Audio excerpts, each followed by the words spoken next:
salam sejahtera. Selamat pagi kepada anda di luar sana. Anda sedang menonton Awani Pagi bersama saya Gigi Ahmad dan juga Hakim Rahman. Pagi ni kita nak berbincang mengenai satu, saya kira ramai juga yang membuat perkara ini sebagai hobi, tak kurang juga yang menggunakannya sebagai pendapatan utama. Pastinya ia berkaitan dengan pertanian ataupun kita panggilnya projek Gempur Tani Kosas yang baru-baru ini telah pun menempa sejarah baru apabila berjaya membangunkan sistem siraman automatik di Taman Pertanian Kosas. Dan lebih menariknya sebenarnya sistem ini dibangunkan sendiri oleh pelajar-pelajar projek Gempur Tani Kosas dengan bantuan dan khidmat nasihat daripada fellow pemantau dan juga kerjasama pihak pengurusan Kolej Sultan Aladdin Sulaiman Shah Kosas. Nah, jadi kita mau tahu lebih lanjut mengenai projek Gempur Tani ini. Dia tak sama dengan projek Gigi tanam dekat balkoni pokok-pokok tu, Gigi. Betul, tak sama. Tapi tentu kita ada pertamanya, seorangnya pertama ni Dr. Muhammad Mursyid Arsyad. Beliau ialah pengetua Kolej Sultan Aladdin Sulaiman Shah ataupun Kosas UPM. Dan kita juga ada Azhar Badrudin, iaitu ketua projek Gempur Tani Kosas. Dan yang ketiga kita ada Muhammad Mustaqim alias Presiden Majlis Perwakilan Kolej Kosas. Assalamualaikum semua. Waalaikumsalam warahmatullahi wabarakatuh. Okey, mic berfungsi dengan baik sebenarnya. Okey, kita nak mulakan dengan Dr. Mursyid. Dr. Mursyid, sebagai pengetua, apa cabaran yang pernah dihadapi sepanjang projek Gempur Tani Kosas ini? Bismillahirrahmanirrahim. Assalamualaikum warahmatullahi taala wabarakatuh dan selamat pagi. Terima kasih diucapkan kepada Astro Awani kerana memberi peluang kepada kami untuk berkongsi sedikit sebanyak tentang inovasi pertanian. Terima kasih Saudara Hakim, soalan yang baik. Sebenarnya kalau lihat daripada cabaran itu memang ada. Tetapi kami sedaya upaya cuba untuk mengubah cabaran tersebut kepada bentuk peluang yang mana walaupun bermula dengan modal yang kecil tetapi alhamdulillah ia makin berkembang dan alhamdulillah kita lihat hasil-hasil produk pertanian juga telah membuahkan hasil. Jadi kalau kita lihat sejak penubuhan projek ini diilhamkan oleh pengurusan Universiti Putra Malaysia dan disambut oleh sebaik-baiknya oleh pelajar ya, dengan betul komited melaksanakan projek Gempur Tani ini, alhamdulillah kita telah menuai hampir 7 kali hasil daripada projek ini dan saya tidak langsung dia menjana pendapatan dan daripada pendapatan yang kita perolehi ini kita terjemahkan di dalam bentuk fasiliti dan juga peralatan yang berkaitan dan alhamdulillah kita dapat melihat hasilnya yang begitu memberangsangkan sekali. Jadi semestinya cabaran tetap ada tetapi alhamdulillah bagaimana usaha yang dilakukan komited sekali oleh pelajar-pelajar yang terlibat dan juga sokongan daripada pihak pengurusan universiti dan juga nasihat daripada fellow-fellow yang berkaitan, alhamdulillah projek ini dapat direalisasikan dengan begitu baik sekali, Saudara Hakim. Baik, saya nak beralih kepada Azhar. Azhar difahamkan merupakan salah seorang pelajar yang terlibat. Tapi bagaimana sebenarnya Azhar boleh melibatkan diri dalam aktiviti projek Gempur Tani Kosas ini dan juga sebenarnya idea siapa dan cadangan aktiviti ini juga bagaimana dijalankan? Okay, bismillahirrahmanirrahim. Assalamualaikum warahmatullahi wabarakatuh dan selamat pagi. Waalaikumsalam. Teruskan Azhar.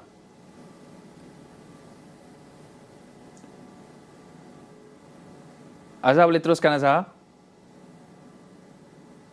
Ya, mungkin Azhar ada masalah audio dekat situ. Okey, jadi kita kembali semula kepada Dr. Mursyid. Dr. Mursyid, apa sebenarnya tujuan utama pelaksanaan projek Gempur Tani Kosas ini dan siapa sebenarnya tulang belakang utama projek Gempur Tani Kosas ini? Dan kalau saya nak boleh tambah sikit jenis penanaman itu sayur-sayuran jenis apa ataupun apa yang ditanam sebenarnya di situ?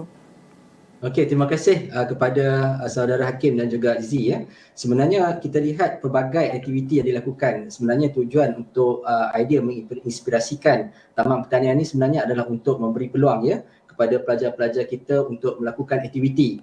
Kerana idea ini waktu ini telah diilhamkan oleh sebenarnya daripada pengurusan universiti dan ia diterjemahkan oleh pelajar sewaktu tempoh kawalan pergerakan 1.0 yang lalu iaitu pada bulan Mac pada tahun 2020. Jadi alhamdulillah inisiatif ini dilakukan mengikut SOP yang ditetapkan. Jadi saya tak langsung pelajar-pelajar juga ada aktiviti pertanian ya. Dan alhamdulillah aktiviti pertanian tersebut semakin berkembang. Kita bermula dulu dengan tanaman kangkung ya. Tapi sekarang kita ada pelbagai jenis tanaman ya, antaranya kangkung, antaranya jagung dan yang paling unik sekarang ni kita ada tanaman naga ya yang diusahakan, tanaman buah naga. Wow. Dan alhamdulillah ya pelajar-pelajar mengambil inisiatif untuk menternak ikan tilapia. Kita ada 2 kolam ikan tilapia yang turut sama dilakukan di dalam tempat dan ruang yang sama. Dan pada masa yang sama juga projek ini telah berkembang alhamdulillah dengan berkat usaha kolaborasi dengan Pusat Perhubungan Alumni Universiti Putra Malaysia. Kita laksanakan projek fertigasi cili. Projek fertigasi cili yang melibatkan 250 pokok. So alhamdulillah pokok sekarang ni pun dah tinggi paras lutut. Jadi tak lama lagi kita akan lihat hasil daripada projek fertigasi cili ini. Jadi kita sebenarnya nak mempelbagaikan produk-produk pertanian supaya pelajar-pelajar dapat melakukan aktiviti dan pada masa yang sama juga mereka dapat ilmu baru kerana berminda keusahawanan dan berminda pertanian ini sebenarnya adalah satu prospek pengalaman yang sangat unik dan menarik. Bayangkan ya, mereka belajar macam mana nak berorganisasi dengan disiplin, sebab kalau lambat siram pokok sebenarnya akan ada implikasi lain. Kalau lambat taruh baja, pokok akan mati. Jadi semua ni adalah disiplin yang diterapkan dan mereka bekerja sejak awal pagi lagi. Bayangkan saudara Hakim dan saudara Jizi pukul 6.30 pagi lagi mereka begitu komited dan ada jadual penggiliran untuk bertugas sehinggalah sampai petang. Ini sebenarnya adalah satu kombinasi usaha yang bersepadu dan saya percaya bahawa ini adalah merupakan usaha yang kami UPM sedang lakukan, termasuk pihak pengurusan kosas lakukan untuk membolehkan mereka membina kompetensi mereka sendiri. Dia menarik sebenarnya dengar Dr. Mursyid sebut ada cili, ada buah naga ni. Rasa dia lain sebenarnya bila kita petik, kita tanam, kita tuai hasil dia dan kita masak sendiri untuk kegunaan domestik. Tapi apabila dia dibuat oleh pelajar-pelajar ni, saya nak pergi kepada saudara Azhar. Azhar ada di talian ketika ini, Azhar? Azhar ni ketua projek Gempur Tani Kosas. Tapi Azhar, pada pandangan Azhar, adakah Azhar rasa aktiviti seperti ini sesuai untuk para pelajar lakukan semasa mereka ini berada di college? Okey, boleh dengar saya? Boleh, jelas. Teruskan Azhar. Okey. Pada pandangan saya sendiri, aktiviti ini sangatlah bagi saya baiklah untuk para pelajar yang untuk di Universiti Putra Malaysia ni. Di Kosas UPM saja ada pelbagai jenis background pelajar. Contoh dia daripada pelbagai fakulti. So ada setengah dia tak ada basic pertanian.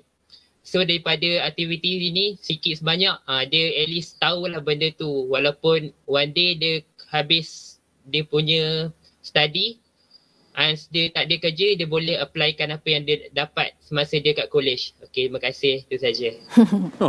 Azhar, nanti dulu Azhar. Cepat sangat Azhar. Apa yang Azhar rasa apa perkara yang Azhar rasa seronok masa buat aktiviti Gempur Tani Kosas ni? Okey, perkara yang paling seronok bagi saya mestilah masa untuk menuai hasil tu. Betul-betul. Sebab kita dah penat lelah jaga dia, titik peluh kita sendiri kan. So tu satu perkara yang macam satu nikmat lah untuk hasil usaha kita sendiri tu.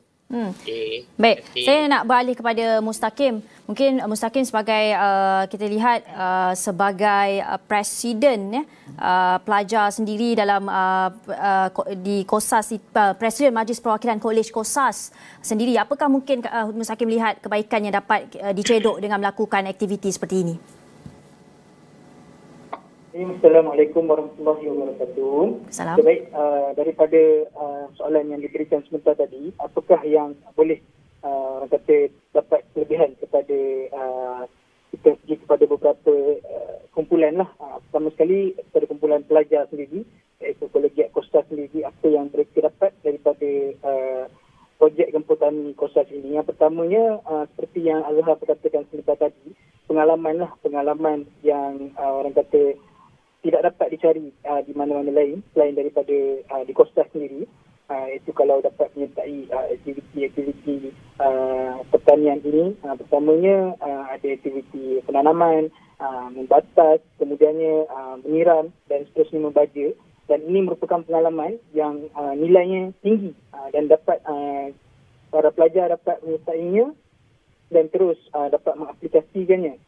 Jadi kiranya pelajar terus menyertai aktiviti ini, inilah kelebihan yang orang kata dapat ditambah dalam diri pelajar itu sendirilah. Seterusnya, selain daripada pengalaman, perkara kedua yang para pelajar sendiri akan dapat adalah mereka akan dapat meningkatkan mereka punya soft skill ataupun skill yang tak dapat diperolehi di dalam kelas. Pertamanya skill untuk berkomunikasi. Mana apabila tuaian, hasil tuaian telah pun dituai, mereka akan berkomunikasi lah dengan pembeli dan terus melaksanakan aktiviti jual beli lah. Seterusnya mereka juga akan menciptakan orang kata promosi lah untuk membuat agar kita punya jualan ni dapat dibeli oleh semua pembeli yang ada. Okay, seterusnya kepada kumpulan yang berikutnya iaitu pengurusan kolej sendiri. Ini dapat mereka pengurusan kolej dapat sama-sama untuk terus membantu para pelajar dan di antara yang terlibat adalah pengurusan kolej sendiri, pelo-pelo, dan apabila adanya hubungan di antara para pelajar dan orang kata dewasa, belia dan dewasa berganding bahu dalam melaksanakan aktiviti-aktiviti ini, sekaligus dapat melahirkan orang kata belia pelajar sendirilah, belia yang positif. Dan apabila pembangunan belia yang positif ini dapat berlaku, kerana yang pertamanya daripada dewasa sendirilah yang banyak membantu. Ya, Mustaqim. Jadinya Mustaqim, kita sedar sebenarnya banyak kebaikan kepada para pelajar menyertai projek Gempur Tani Kosas ini. Tapi mereka ni juga pelajar sebenarnya. Ada kertas-kertas kerja yang perlu diselesaikan. Ada assignment yang ada deadline nak kena hantar sebenarnya, Mustaqim. Betul-betul. Jadi apa cabarannya dalam projek Gempur Tani Kosas ni dalam nak jayakan aktiviti pertanian di kolej ni? Betul-betul. Memang daripada aspek pelajar itu sendiri, mereka adanya assignment, adanya tugas-tugas dan komitmen-komitmen lain lah yang mereka perlu selesaikan. Jadinya inilah yang mana orang kata belia ataupun pelajar sendiri dapat improve mereka punya kelebihan diri, yang mana mereka dapat membahagikan masa dengan sebaik mungkin lah. Dan nilai-nilai inilah yang ada pada pelajar Kosas sendiri. Mereka dapat membahagikan masa dari segi kelas itu sendiri, tugas-tugasan lagi, pembentangan dan semua komitmen lain dapat bahagikan, dan kemudiannya dapat memberikan status orang kata perhatian kepada Taman Pertanian Kosas ini sendiri. Baik, saya sebenarnya nak tahu juga rutin harian bagi menjaga kebun tu. Azhar, bagaimana sebenarnya rutin harian untuk jaga kebun itu sendiri bagi Azhar? Sebagai contoh, bangun pagi untuk siram pokok, pada masa sama tanggungjawab sebagai pelajar. Bagaimana sebenarnya Azhar membahagikan masa? Okey, untuk saya, cara saya membagikan masa untuk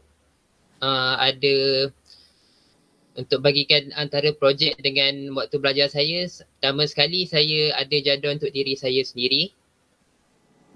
Okay, saya akan saya akan ambil masa pagi daripada pukul 7 sampai 7.30 macam tu. Masa untuk saya berkebun, sama ada saya turun untuk siram dan sebagainya. Dan lepas pada 7.30 saya akan naik ke bilik saya dan saya akan bersiap untuk preparation kelas online lah. Itu je lah. Sempatlah sebenarnya nak bagikan masa tu. Yang penting pengurusan masa. Betul tak, Azhar? Ya, betul. Kena ada jadual. Okey, ini tak tahulah masuk markah ke tak masuk markah exam dia tak apa. Tapi apa pun kita nak tanya lagi mengenai projek Gempur Tani Kosas ni dengan pensyarahannya sendiri. Nanti kita perlu berhenti seketika. Lepas ni kita nak kembali dengan Dr. Mursyid. Dr. Mursyid, selepas ini kita nak tanya mengenai kepentingan projek ni dan juga situasi semasa. Sekarang ni banjir, banyak tanaman yang ditenggelami air. Ini kat sini mungkin ada kaitannya nanti. Ini kita akan bincangkan selepas kita kembali daripada rehat ini.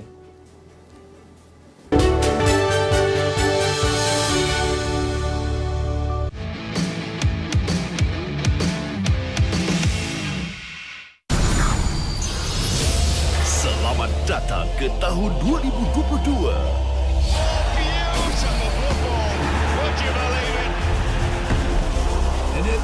Membantu operasi menyelamat visi. Tadi di sebelah kiri saya juga merupakan tadi di sebelah kiri saya berkunjung ke Kuala Lumpur. Kita harapkan pihak kerajaan dapat disalurkan bencana yang tidak mengira kaum, agama atau latar belakang. relawan yang bersama datang membantu dan meringankan lagi beban penduduk di sekitar kawasan ini. Diinformasikan semua agensi nak respon kependekan.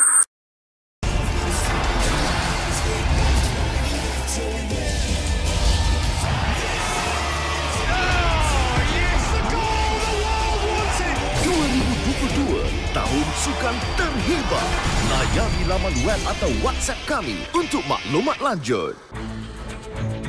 Yang telus dan tulus bersama yang paling dipercayai.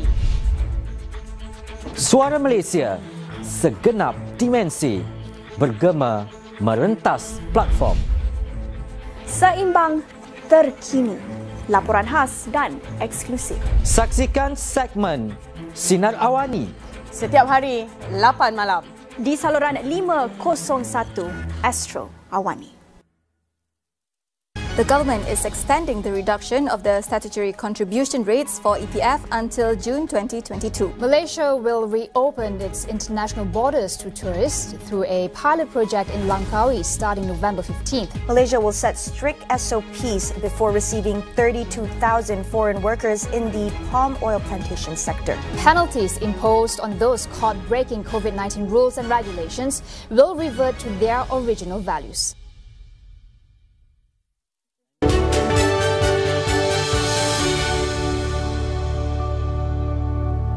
Baik, terima kasih kerana setia bersama kami di Awani Pagi. Kami masih membincangkan mengenai projek gempur Tani Kosas yang diusahakan oleh pengurusan Kolej Sultan Alauddin Sulaiman Shah ataupun Kosas dan juga pelajar-pelajarnya. Kita nak teruskan dengan pengetuanya sendiri, Dr. Mursyid. Dr. Mursyid, kalau boleh kongsikan, kita difahamkan ada kejayaan yang ditempa oleh projek gempur Tani Kosas ni lebih-lebih lagi dalam membangunkan sistem siraman automatik itu.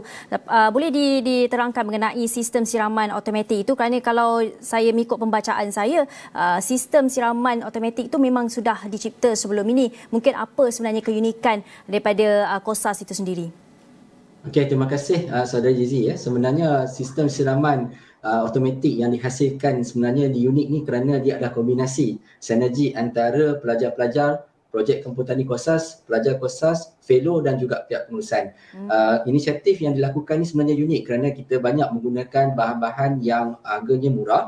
Kita bangunkan sendiri, cuma yang mungkin yang mahal tu dari segi kos adalah motor, dan selebihnya kita menggunakan bahan-bahan yang sedia ada dan kita beli beberapa peralatan kecil sebenarnya dan kita pasang sendiri. Jadi kita telah menjimatkan begitu banyak kos, selebihnya kita boleh gunakan untuk kita belikan peralatan-peralatan lain.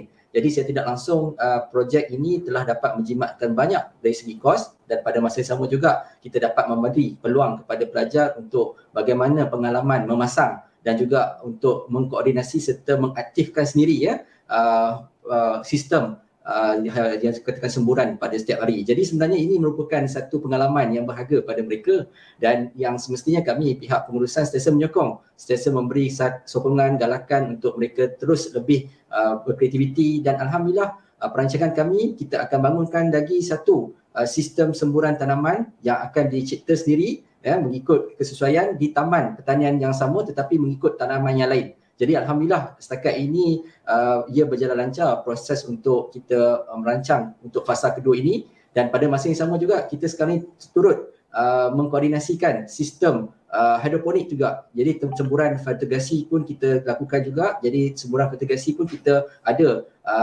pelajar-pelajar yang memantau, dan memang saya dimaklumkan oleh pelajar, saya pun tekankan kepada pelajar walaupun sesibuk mana kita melakukan projek ini, tetapi jangan lupa pada pengajian, dan itu penting dan ia perlu bergerak seiringan. Jadi mereka diaturkan jadual, dan alhamdulillah penglibatan pelajar di Kosas ni sangat menggalakkan. Jadi kita tak ada masalah dari segi untuk kita susun jadual waktu dan sebagainya, dan alhamdulillah tiada lagi lah pelajar yang terbeban apabila mereka melaksanakan projek. Dalam masa yang sama kita harapkan lebih banyak lagi inovasi seperti ini kepada petani-petani di luar sana, kerana kita tahu kita punya paling kompetitor kita ni di negara jiran seperti di Thailand itu lebih banyak inovasi pertanian yang dihasilkan di negara sana. Tapi dalam masa yang sama juga Dr. Mursyid mengambil kira situasi semasa ni, hasil pertanian yang juga boleh kita kira baru ini kan banjir, banyak rosak kerana banjir baru-baru ini, dan adakah cabaran-cabaran dalam bentuk persediaan pelajar itu telah diterapkan kepada pelajar untuk berdepan dengan realiti semasa pertanian ini jika bencana melanda? Okey, terima kasih Saudara Jizi. Sebenarnya satu soalan yang baik. kita sedia maklum memang kita baru-baru ini telah dilanda musibah bencana banjir yang melibatkan hampir keseluruhan negara-negara di semenanjung Malaysia hampir dan kita lihat banyak yang terkesan adalah di kawasan Lembah Kelang terutamanya. Jadi untuk kita menaikkan semula semangat terutamanya kepada para petani yang terjejas kerana masalah ataupun bencana banjir ini, terutama kepada individu-individu yang turut melakukan pertanian bandar sebenarnya. Jadi kita kena lepas ni untuk kita cuba jangan mengalah dan yang paling penting kita sentiasa menganggap bahawa itu adalah satu ujian kepada kita untuk kita terus berubah. Mungkin ia akan datang dengan lebih baik. Mungkin selepas ini akan ada inovasi pertanian yang baru menggantikan inovasi yang lama. Jadi sebenarnya proses usaha ni perlu diteruskan dan amat digalakkan untuk kita di universiti, terutamanya Universiti Putra Malaysia, untuk memperbanyakkan lagi usaha-usaha pengembangan. Dan alhamdulillah di UPM juga kita lihat banyak institusi yang mengambil peluang untuk membantu komuniti, antaranya melibatkan institusi pertanian dan juga ternakan antaranya Fakulti Perubatan Veterina, antaranya Jabatan Fakulti Pertanian UPM. Banyak program-program outreach yang kita keluar sekarang ni membantu komuniti untuk melibat sama dan membantu mereka supaya mereka tidak rasa terlalu terkesan disebabkan oleh bencana banjir ini.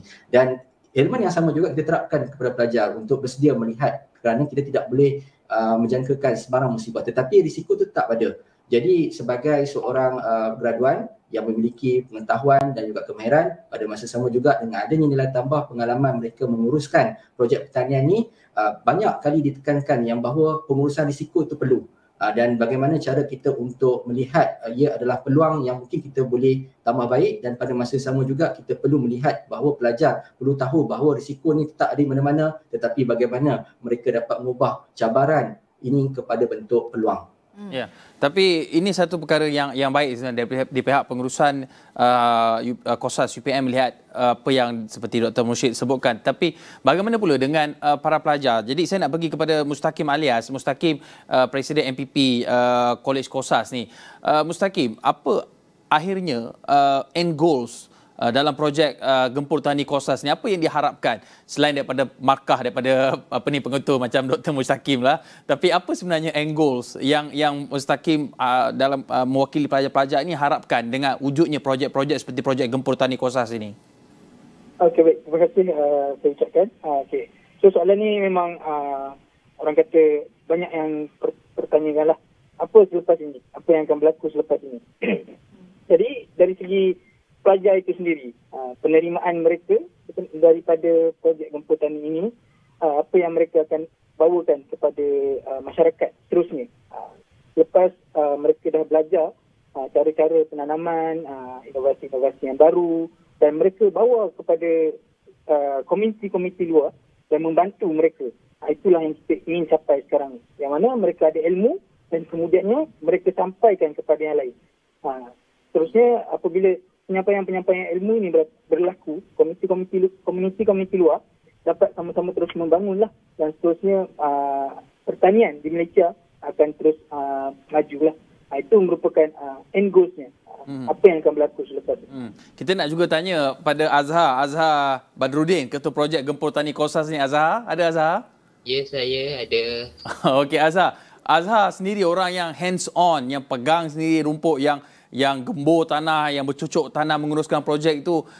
Apa hasrat Azhar apabila melihat kepada projek Gempur Tani ini? Mungkin ada vision di masa hadapan bagaimana, ataupun memang dah tanamkan dalam diri bila dah pegang, dah buat projek Gempur Tani ini, memang nak rasa nak jadi petani moden nanti di masa hadapan? Plan seterusnya. Ya.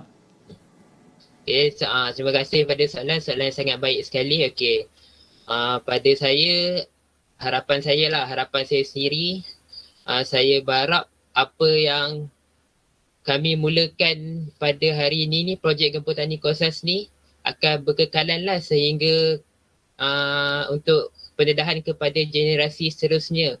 Kerana hal ini adalah sangat baik kerana inisiatif daripada pihak UPM sendiri, pihak pengurusan yang telah banyak membantu untuk memudahkan aktiviti ini. Jika dibandingkan pada permulaannya projek ini, keseluruhan aktiviti dilakukan secara manual, hanya menggunakan cangkul, siram secara manual dan sebagainya. Tapi pada hari ini aktiviti yang dilakukan sudah semakin mudah dan senang kerana sudah ada sistem siraman automatik. Lepas tu dan AJK pun sudah semakin ramai. So dari situ dapat mengurangkan penat masing-masing lah sebab dah ramai, so tenaga kerja tu ramai. So buat sikit-sikit, lepas tu benda pun cepat siap. Lepas tu kalau siraman automatik ni macam just boleh perlukan 2 orang je untuk pagi dan 2 orang untuk petang, sepenggiliran tu. So harapan saya yang terakhir adalah sekurang-kurangnya dapat memberi pendedahan lah kepada semua orang di luar sana dan seterusnya. Hasrat saya juga ingin menjadi seorang petani kerana sekarang saya sudah memiliki perniagaan saya sendiri iaitu Art Agrotech Smart Farm yang saya tubuhkan apabila saya mendapat grant daripada SME Corporation iaitu program tunas usahawan Belia Bumi Putra 8.0 yang tu siri saya.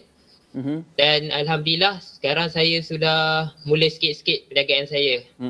Baik, tahniah Azhar Badruddin, Ketua Projek Gempur Tani Kosas ini. Pelajar macam ni lah yang kita nak sebenarnya, Gigi.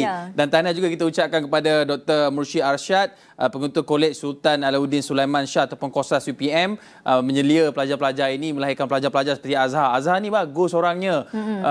Baik nampak dengan perniagaan yang diusahakan, dan pastinya projek-projek ini seperti ini dapat membawa ataupun mematikan stigma bahawa pertanian ataupun peladangan ni sebenarnya kerja-kerja orang kampung lah kata, tapi sebenarnya tidak.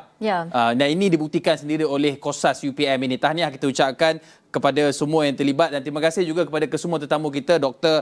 Mursyid Arsyad, Azhar Badruddin dan juga Muhammad Mustaqim Alias di atas perkongsian itu tadi. Dan kita harapkan perkongsian kita ini memberi manfaat kepada anda di luar sana. Pastinya kita perlukan lebih banyak inovasi-inovasi pertanian seperti ini supaya kita boleh mengembangkan lagi aktiviti pertanian dalam negara kita. Seterusnya kita boleh mencukupkan bekalan makanan dalam negara kita itu sendiri. Baik, sekian saja daripada dari Awani Pagi. Saya Jiji Ahmad. Saya Akhil Rahman. Jumpa lagi. Bye.